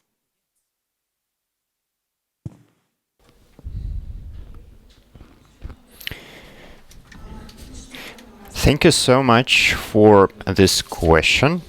I would like to express my gratitude to the Ministry of Environment and Natural Resources for extending an invitation to take part in this tremendously important event. As you have rightly mentioned, business is one of the key stakeholders in the green recovery of Ukraine after the war. And honestly, business is not even waiting for the war to end. It has already started working on the recovery of the economy and the country at large. So I won't say that we are only getting ready for the future and planning for the future. Actually, we have started working on this. We have a number of projects implemented by business on sustainable development and also in one more topic that we have not even named today. It is humanitarian demining. We have lots of such examples of business participating. Business was taking part in the demining of the territories, producing equipment here in Ukraine, making sure this demining becomes possible. We have lots of examples of business supporting the government in the development of small-scale generation, and this continues since last year. The number of projects is growing, and specifically in the field of green energy, they are active and they work for the benefit of the business that has invested, but also they work for the benefit of the energy market of Ukraine and its energy system. A number of businesses, unfortunately, were destroyed in full or in part, and believe me, they still want to recover from this. And whatever I hear from the business people, although they may phrase it differently, they are always thinking about build back better. We don't want to use the old technologies and management methods. We are thinking about implementation of the new. And this is where the challenges start, because it costs money, and when the company is destroyed in full or in part, getting investments is a huge quest, something that is sometimes too challenging to do. But in such a situation, it would be great if we could rely on support from the government, from the authorities. I would like to focus on the positive here, and as we are speaking of green recovery, and Tatiana has raised a very important topic, the topic of people, the Ukrainians who are at war, who are defending us, also those who have come back from the front lines, having lost some of their health, and businesses supporting our people, people who have come back and their families. This is also a part of sustainability. And yes, we have to build back. We have to develop sustainably. Is it easy to do during the war? No, it's not, but it is possible, and we have lots of marvelous examples of this. And speaking of things we would like to have, from the standpoint of business, I would outline a couple of areas. First and foremost, and believe me, I am speaking on behalf of many companies in Ukraine, we would like all the green recovery reforms and reforms concerning the commercial pollution and its monitoring. I want all of these reforms to be happening and managed not only by the Ministry of Environment. I want other ministries to be participating as well, those who are concerned with the economy, because every reform of this kind makes an impact on the company operations. Yes, we do support you in your fight for the clean air, but it also costs money, and it is difficult to implement, especially during the war. And that's one thing here. We need to consolidate the efforts by the different government agencies and authorities. Second, in our Federation of Employers, we don't like complaining and criticizing without offering some real solutions that could be helpful. Currently, the Federation of Employers has already proposed the initiative of the commercial Rammstein. This has been submitted to the ministry, but this initiative has not reached you yet, so let me share some parts of this idea. What we intend to do here is an initiative intended to modernize the industry of Ukraine and get in the critically important equipment from abroad, but on favorable conditions. So, what exactly do we mean? We propose to establish an industry modernization fund of Ukraine, the main donors of which, well, they are already contributing, but in a less structured way.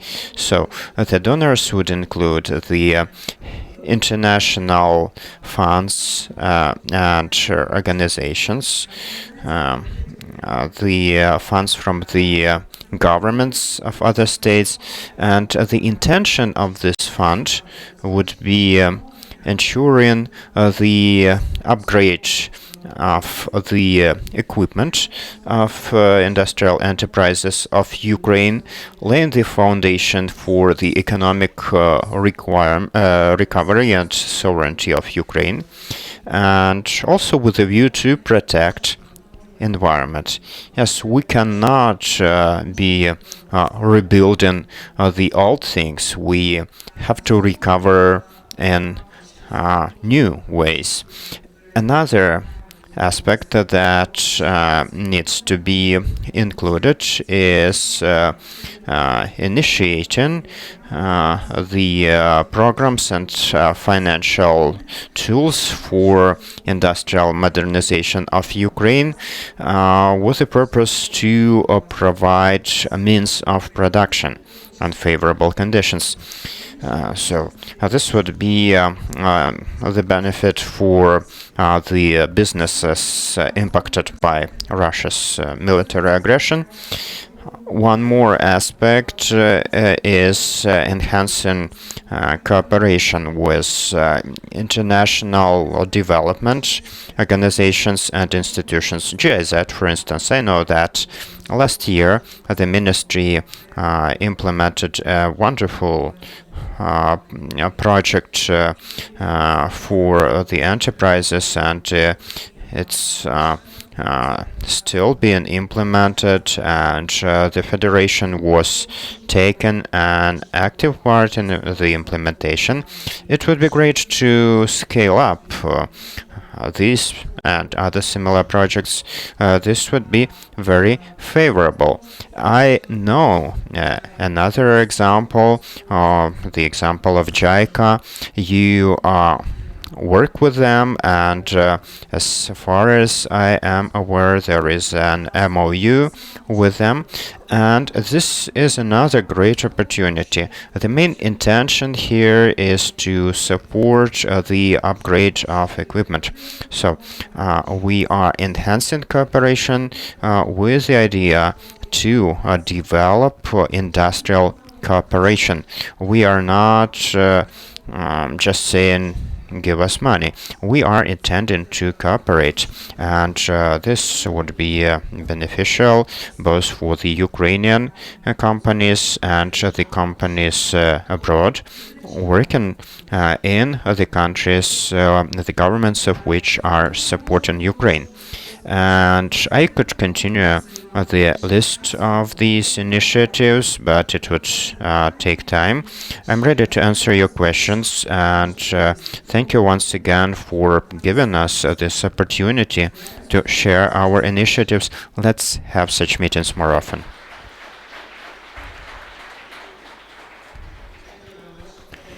I think one of your requests that the platform should follow a whole of government approach, that it's already implemented or started implementing. And another point that is also relevant for us, and we can consider how to intensify also contacts to the business, and maybe also provide some links to those in interested countries which also can contribute. And once again, in this context, these business-to-business contacts played a very important role in the Berlin conference. And as we heard from the Italian ambassador and the plans from Ukrainian government for the next Ukraine Recovery Conference in Rome, that's also high on the agenda, and maybe this is the next good opportunity. We will have the delegation from FEU's companies on this meeting, on this event, and we, from our side, we support to our companies, I mean Ukrainian companies, members of FEU, to close cooperate exactly B2B. Business for business, yes. We have some projects, but it would be great if we intensify the cooperation between business and government, and it would be great if we could we will have the possibility to become the part of working group. Believe me, it is quite important to have the right dialogue between all members, all stakeholders. Okay, thank you. So my question is now, is there appetite for short rounds here of reaction, or it's more the appetite for the lunch outside? But maybe, yeah, just please start. If I may, just a couple of words. I would like to speak to the secretariat of the platform.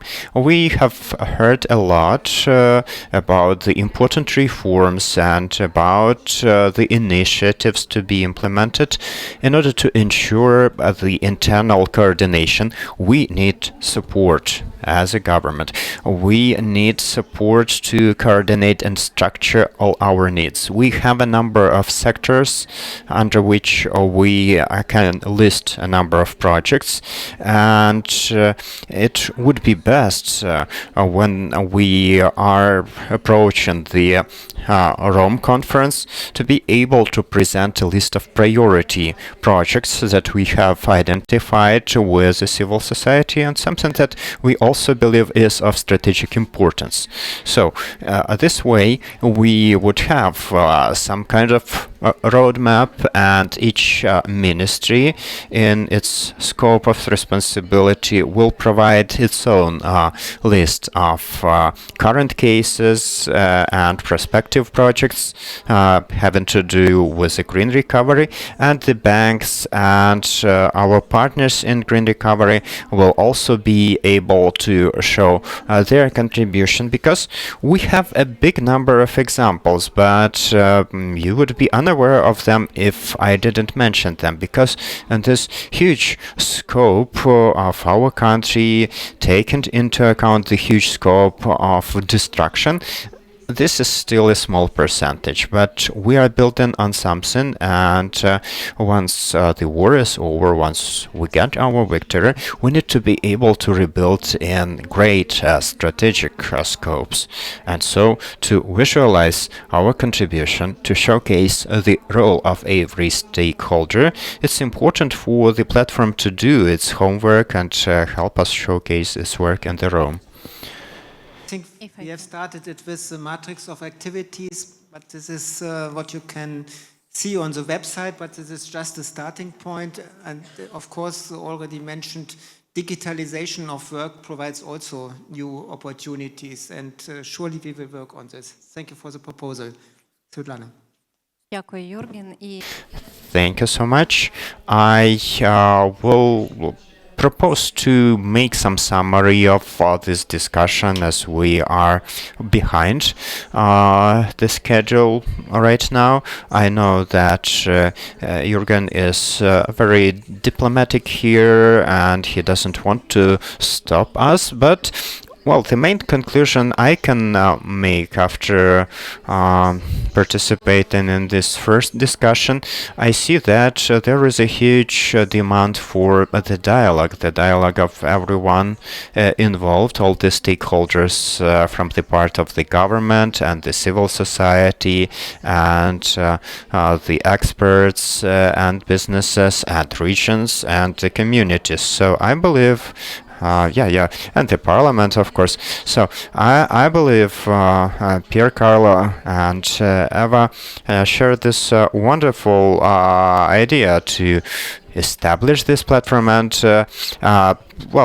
today we are able to start this dialogue. We planned lots of working meetings within the scope of the platform, and all the ideas shared by Marina and the Ministry of Development and Infrastructure. You see, I'm still forgetting the full name of the ministry, but yes, it's a beneficiary and participant of the platform. So we have a good start that we are making today. I know that there will be a number of practical discussions, and I believe together with the Secretariat we will be sharing these ideas, and we are going to make sure that by the conference in Rome we are ready to showcase the results of our work, and I hope Eva will support me in this. We should present this as a sustainable solution to be implemented for years and have some decent results. Thank you so much for this wonderful discussion. Thank you, Jürgen, for moderating. Thank you all the participants of this panel and the other panels as well. I propose that we finish here and let everyone go and get ready for the next discussion.